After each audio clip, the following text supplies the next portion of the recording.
сейчас мы подождем еще полминутки, и будет колонка. Давайте! Да, вы знаете, я на самом деле... Молодец! Молодец! Молодец!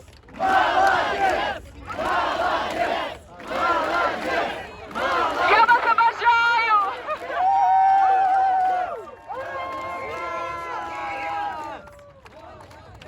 Молодец! Колонка в процессе, поэтому я буду продолжать. Вы знаете, никто из нас не мог ожидать, что за эти 3 месяца мы все с вами вместе так изменимся. Это просто, это действительно невероятно. Вы знаете,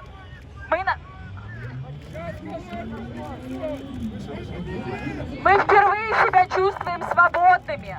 Мы находимся в своей любимой стране, в нашем любимом Минске. Нас много. Мы мирные и счастливые. Мы прекрасная белорусская, европейская нация. Спасибо вам, я вами горжусь.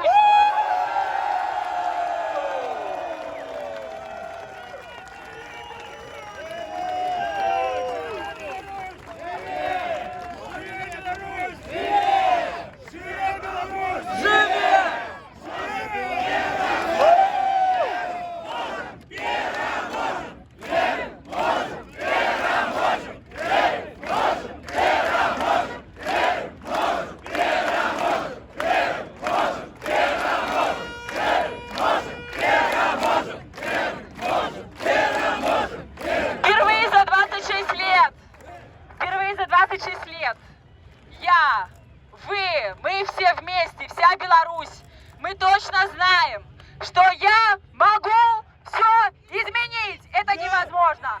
Я могу все изменить. Я могу все изменить.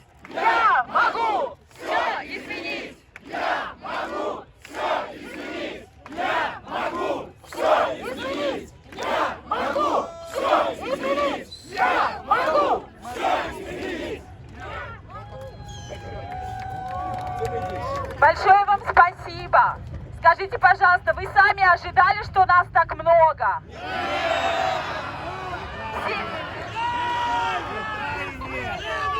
Все 26 лет власть сделала все для того, чтобы мы думали, что нас мало.